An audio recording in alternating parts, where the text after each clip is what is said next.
Hey, everybody. I wanted to come to you a little bit old school today to kind of share some of my thoughts, a little bit off the cuff, a little bit written, um, to kind of present where I'm at, where I guess as an extension of me, the show is at.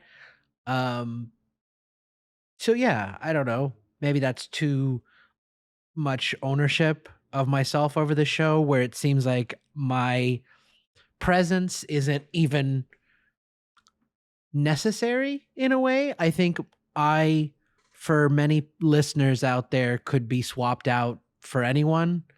Um, just as long as they hear the person that they, um, loaded up the episode to hear the guest. In other words, I could be nameless NPC number four, and people could give a shit. Is my opinion. I could be wrong about that, and I'm not trying to be a self pity party here.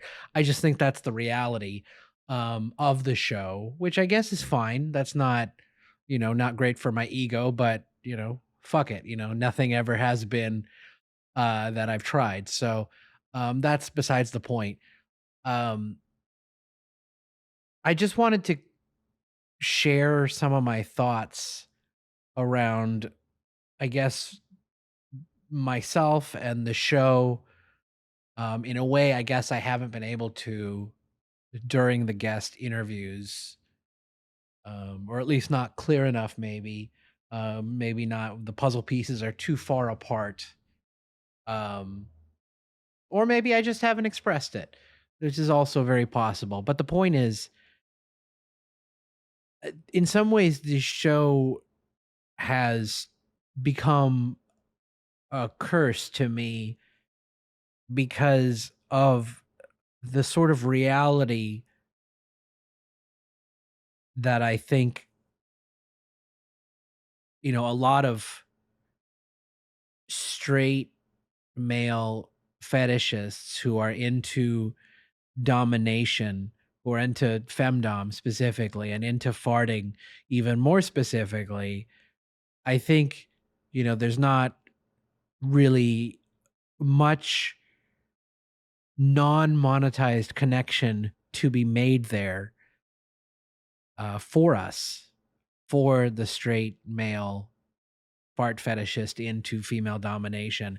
I just think the idea that there's a large enough or even any pool, any size of women that embrace this paradigm of fart fetish and domination in any real sense that is not, essentially a pro dom or a content creator, I think is a fantasy. And, this is not to put any negativity on content creators or pro doms at all. I just, it's not about that. I think their services are great and necessary. I've utilized them. I've purchased content. I don't have any negativity towards those fields or professions at all. I just don't know how many women are anything like a woman in any of those videos. And while that, I guess, is kind of an obvious statement out loud, at the same time, some of that degradation, that mistreatment, whatever, is what I enjoy. And what I'm finding more and more is my specific fetish interests, the farting and the femdom, specifically the degradation, don't mesh with people who are just like, I kind of just want to meet a partner, have some good sex, and I guess build a life, as it were. Whereas me, I'm, I'm into the fetish, obviously, and I have my desires to be, I guess, some sort of figure people give a shit about or listen to or respect or something, something I haven't achieved in my feeling, something I think I thought this show would bring. Um, in addition to maybe finding a partner, beaconing towards a partner that may mesh with me and my interests. I think it just hasn't worked out in any of those areas or any of those expectations. And my new goal is trying to accept doing things without expectation, doing things without, I guess,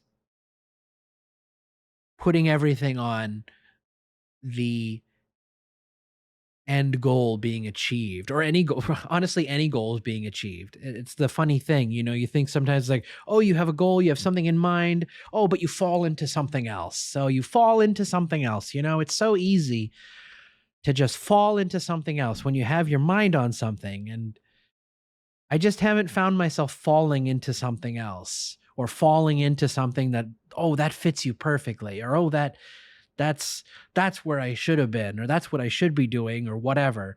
I don't have any of those guideposts or signs or anything like that. So I think the way this show has become a curse is it's kind of taken on a life without me. That it's not dragging me along on this life it's going. Um, Maybe outgrowing me is perhaps another way to put it. In that, I think the show, is highlighting the great connection and community, policing, whatever, everything that exists in the gay fart fetish community, maybe in the gay community in general. I don't know, but I can't speak to either community on a specific level. But it seems clear that the gay fart fetish community has a sense of community in a way that the straight heteronormative world, whether it be fetish or otherwise, just doesn't quite get.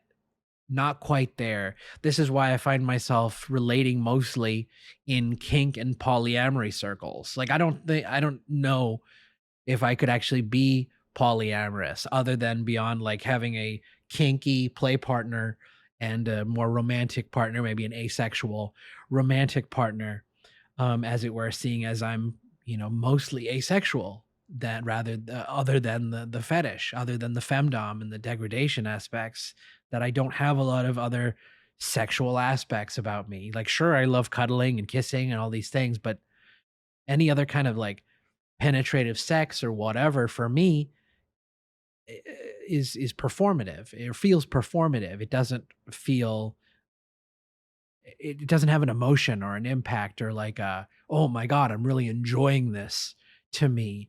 And I think, if I could find a partner that's fine with that, that's fine with me just having a performative bedroom, mechanical bedroom presence, then I'd be down with that, because I'm not so rigid in my thinking about like, oh, I have to feel it or whatever.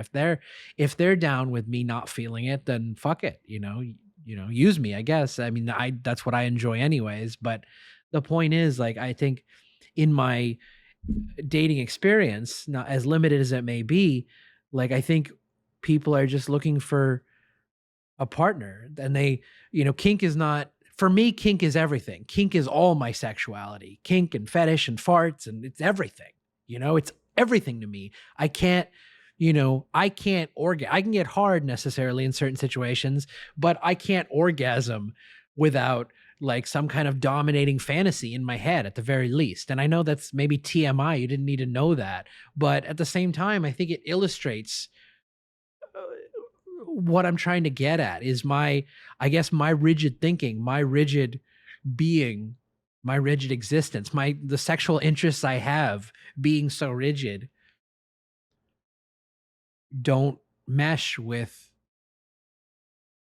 seemingly, in my, again, limited experience of going to like kinky speed dating and, meeting people online and having small short relationships, or meeting them and dating and then having them not want to continue relationships because of the fetish, or, saying, oh, I don't think I'm as open-minded as I thought I was when we went on this date. Like, it's hard. It's a difficult reality to come to. And I think, continuing the show as much as I think I probably will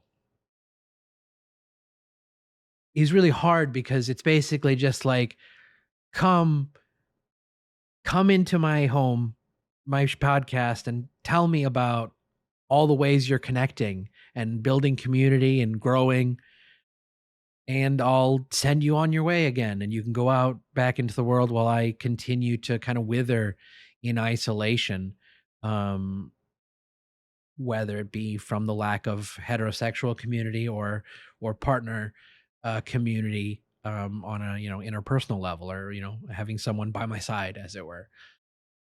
um so you know I don't I try to be very positive about this show. I've always tried to look on the bright side and be like, it'll happen, this, you believe it, you make it.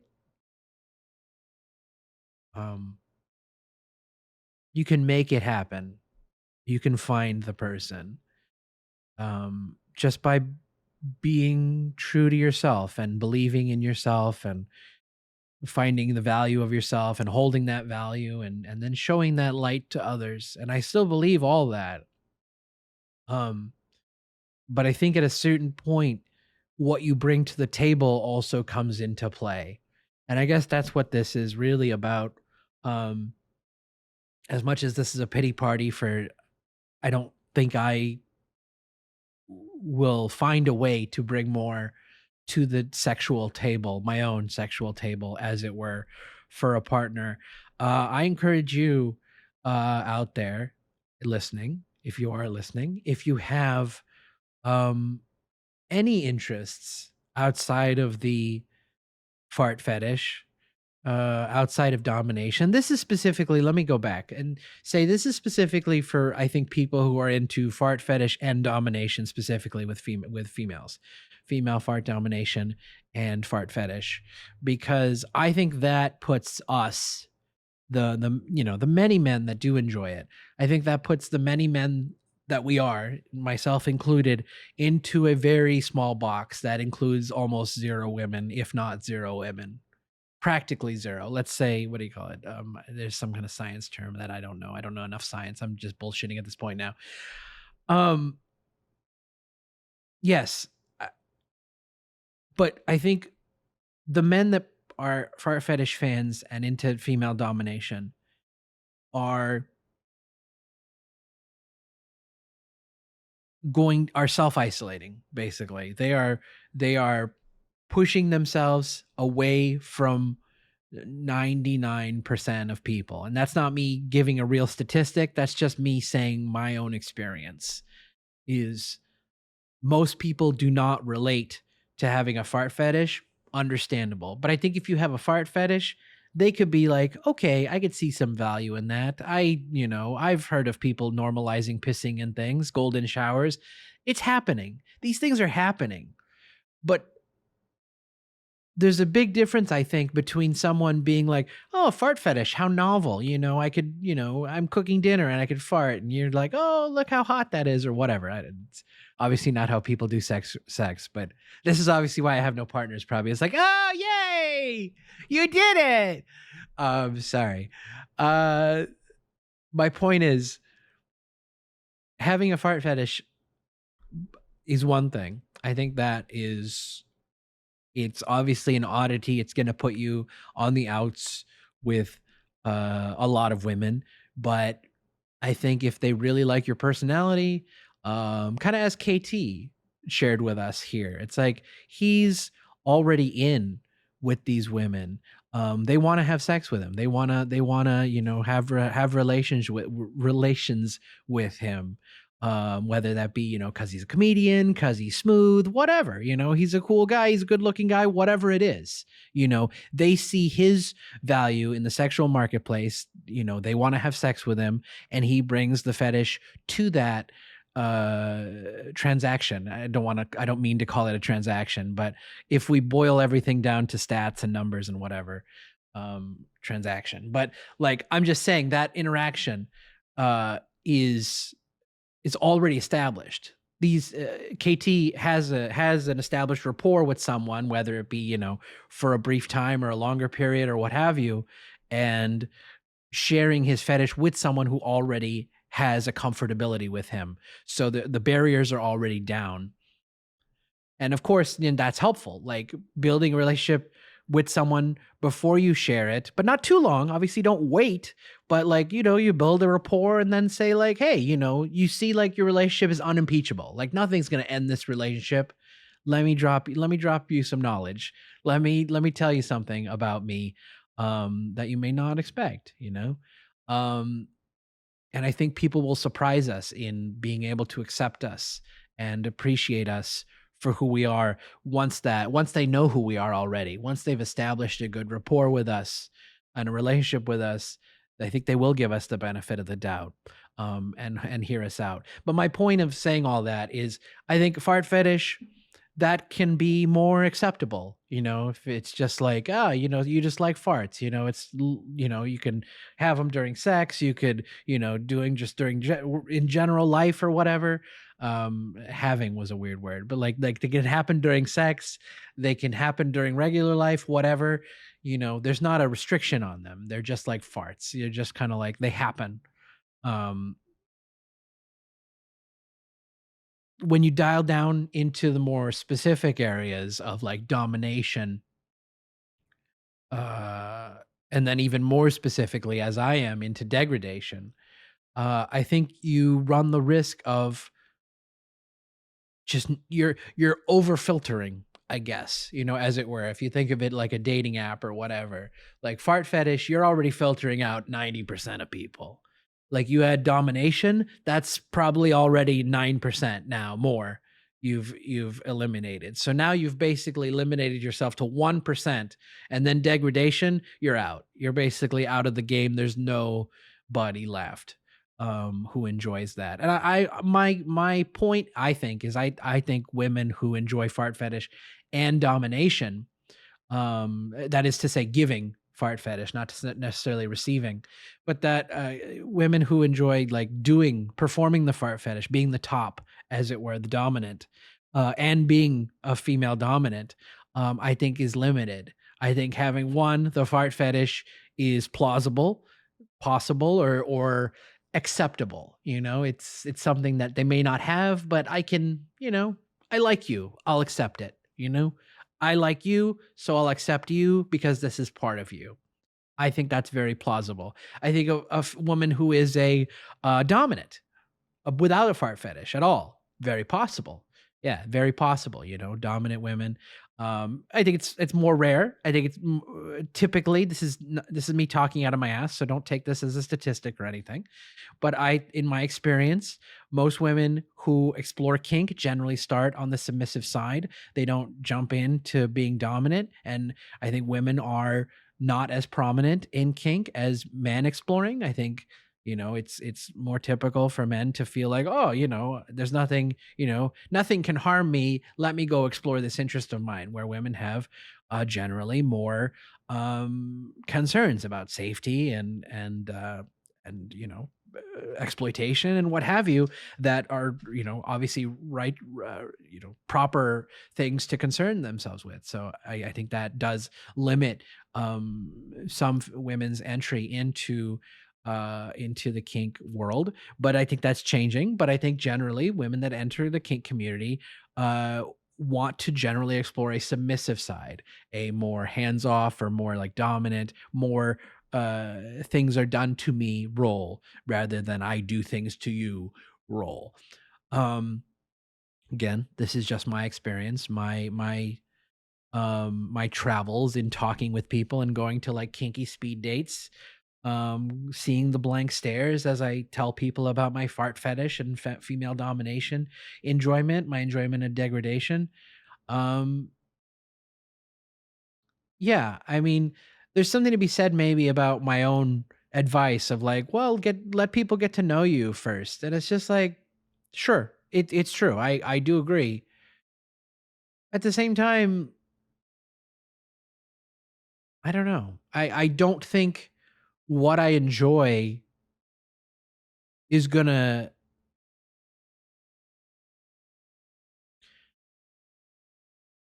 Kinky speed dating or things like speed dating, they generally are places to share your interests right away. So I guess I maybe that's a poor example of my advice in those terms, just because kinky speed dating, you're like, oh, what do you like? What do you like? What are you into? What are you exploring? This and that. Whereas meeting someone at a bar, meeting someone at a vanilla speed date or a gamer speed date or whatever kind of speed date or any kind of thing, um, is less inclined to be like, hey, what sex do you like? You know, rightfully so. Whereas kink will inevitably or sometimes often get into like, hey, what sex do you like? What kinks or fetishes do you like? Because obviously, in the kink world, a lot of these, not for everyone, but a lot of these have a sexual energy to them. As I think fart fetish does to a lot of us. I think there are some of us in the community that don't have a sexual energy necessarily tied to their fart fetish, or maybe not tied to it in the moment, but there is some kind of sexual energy tied to it. Um, Somewhere at some point, in some fashion, as it were. So I don't know. I think I just want to encourage you, if you're listening out there as a fart fetishist and fan of female domination, to explore any other interests you might have. I think we, as male submissive fart fetishists, need to realize that being a fart sniffer or whatever isn't a service, isn't pleasurable for the farter, as it were, in most cases. That's a fantasy. That's a story I wrote, or many other writers wrote, or was on a fart caption, or was in a porn video, or whatever. I think to think of a face sitting and face farting session as anything but work for the top or dominant, I think would be a misconception. I think it's a lot it's work and it's not enjoyable. Like, it's not necessarily like, what I'm saying is I think the people that do those things, that is to be being a top or dominant for fart fetish content or fart fetish play, um are providing the service. It's not the sniffer who's doing anything.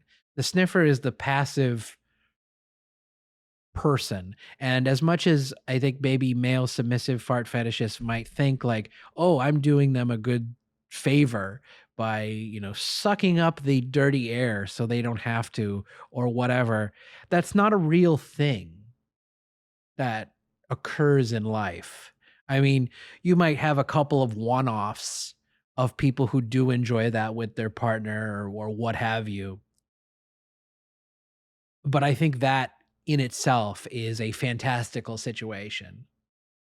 I think it's very unlikely that someone who is a male submissive fart fetishist who wants a woman to sit on their face and fart all day or whatever, give them all their gas or what have you, I think is living in a misconception of what I think most women want, most people want, which is just pleasurable sex. And a fart fetish is outside of that for most people. The unfortunate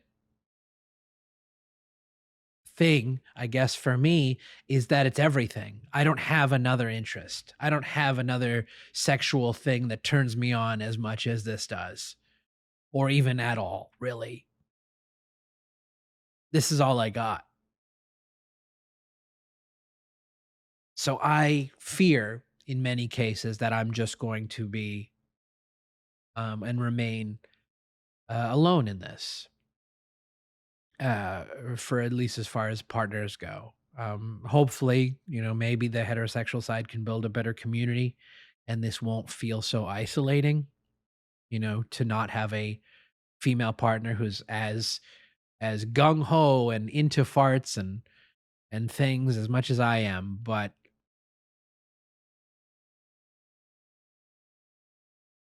I encourage you, if you like anything else, anything that's of service to people, really of service, you know, work on that.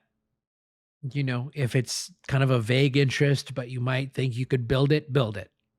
I would encourage you to build it. And this is not me sitting here saying, like, forget about your fart fetish. You can't. You probably can't. And if you could, it wasn't a fetish anyways, right? So I encourage you, if you have a choice in the sexual interactions you can enjoy, go broad. Go broader than this fetish, at least, because that's where you're going to find people. And maybe the fetish will find a way to incorporate its way in, but at least you have somebody that loves and respects you, right? I mean, that's what it should be about. That's what it should be about, is finding a partner that just gets you and understands you. And even if they can't perform the fetish for you, it's just like they just accept you and love you anyways, you know? That's what it's all about. And that could be a friend, I have good friends. So I don't want to sit here and say like I'm completely alone and I have nobody, but it is very different to have a good friend, even someone who maybe is an ex and remains a good friend, a best friend even, who knows you basically just as much as you know yourself.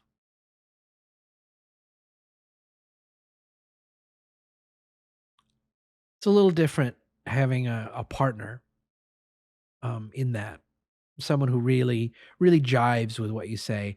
What really like lights up when you share your interests. I thought, with the world being as big as it is, that there is somebody for everyone. And, with the world the size it is, there probably is, truly. But there are barriers. Do they live in the same location? Do they speak the same language? Are they of opposite gender? And does that matter to that person? You know?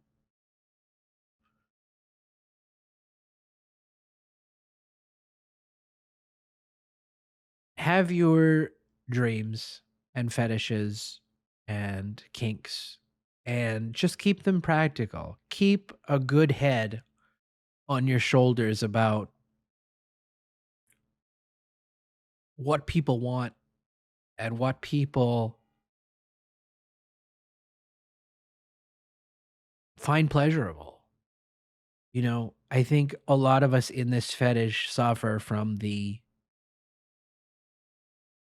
I don't know if you want to call it tunnel vision or just blinders, that our pleasure is shared by a wide segment of people. And I just think that's not necessarily true. I think it's probably not as small as people may think, but it's also not as wide as we may hope. That's seemingly that's seemingly my reality, or my finding in all this, is, as much as I wanted to embrace the idea that even as niche and as dialed down my interests are, that I would find somebody who would just like, God damn it, they just liked that as too. They just see that value just as much as I do in what I enjoy, or they enjoy it. They enjoy those same things. They have been looking for someone equally as engaged in this area as they are.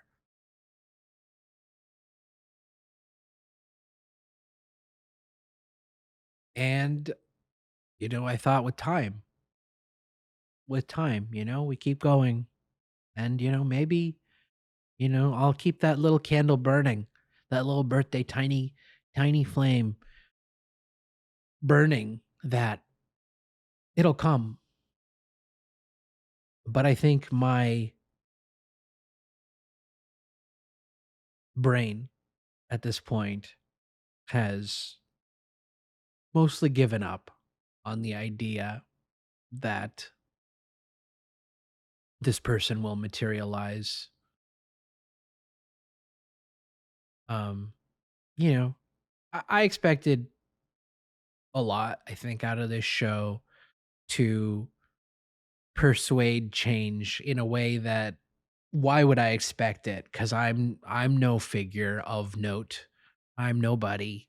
I'm a nobody who started a podcast hoping to create change and is disappointed by the fact that I didn't, even though my reach is limited. So who the fuck cares? Who the fuck cares what I want?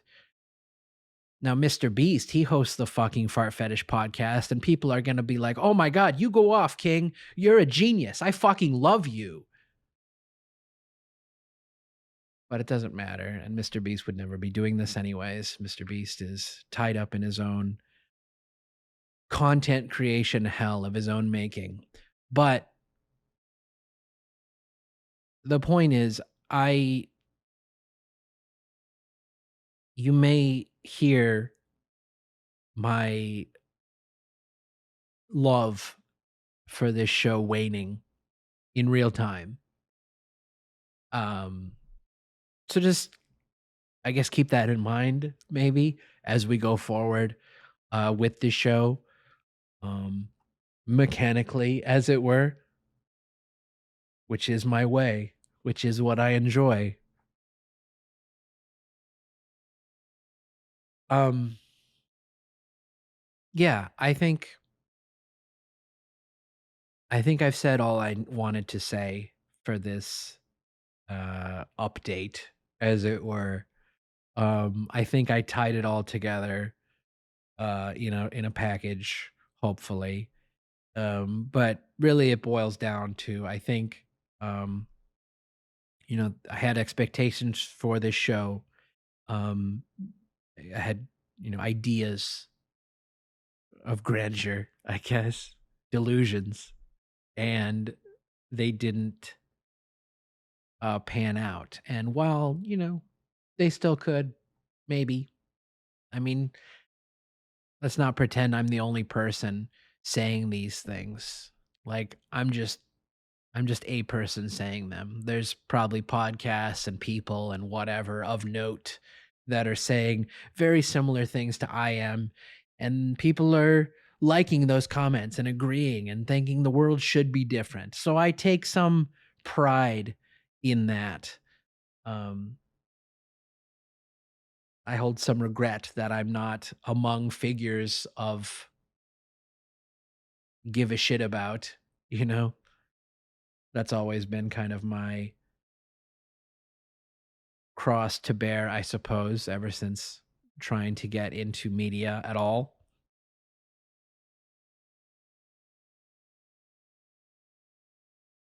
But yeah, I don't foresee a connection for me coming out of this podcast, a partner, a romantic partner, a kink partner, you know. I'm not sure.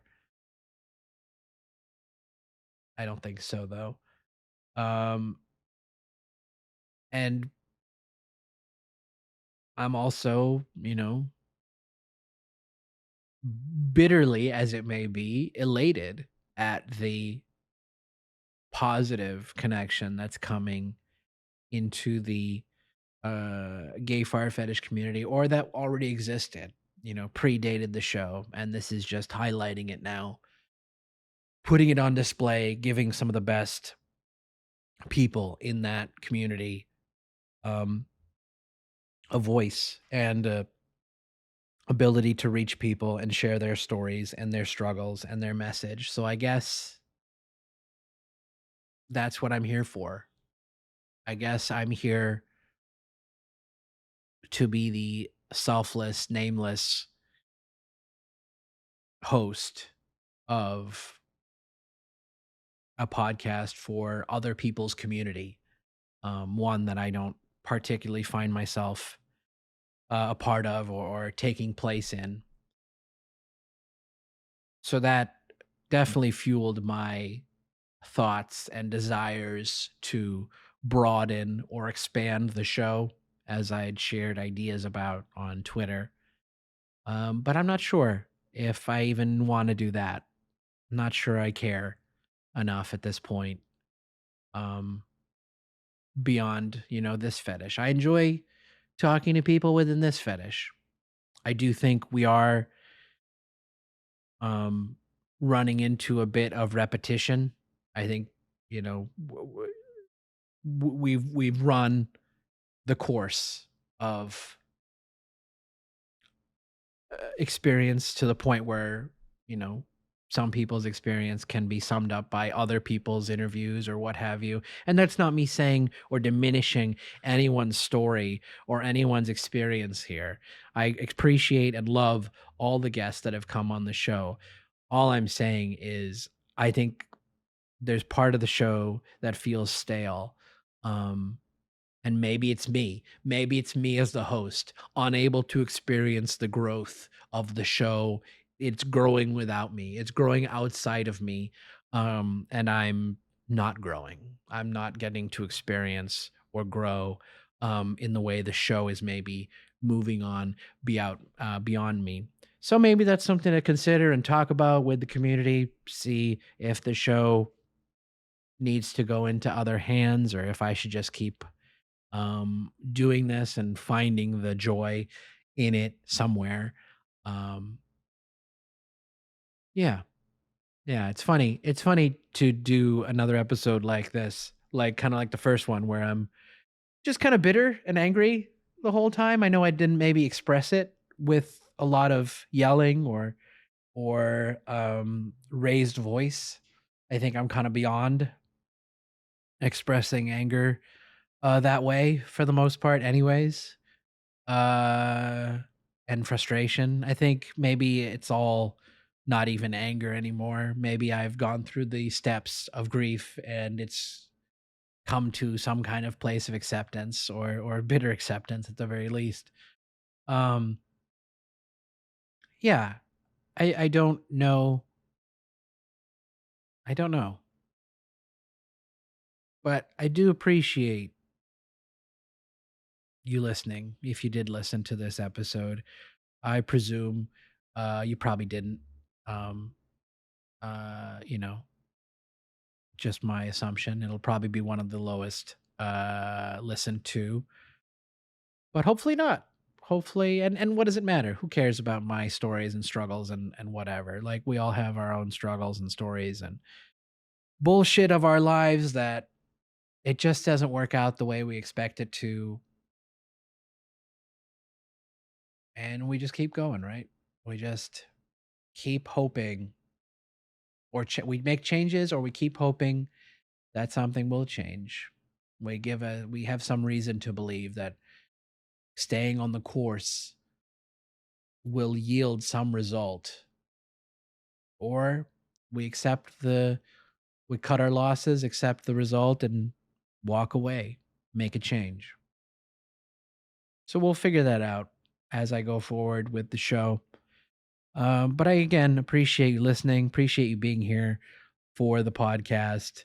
Hopefully we'll continue on with more great guests. um and yeah, this show will be what it is. Beyond me, with me, without me, it will be. Um, it will be. The world will be hopefully better than when this show started. Hopefully, at the very least, whether this show had any impact or not, I don't care. But hopefully, hopefully, the world has improved some between January 2022 and Right now it's April 2024. I don't know when this episode will come out, but I'm not sure I could say the world has gotten better. Um, but listening to some of you and reading your tweets and what have you, I might be wrong. Maybe the world is better than I think. Maybe the things are getting better.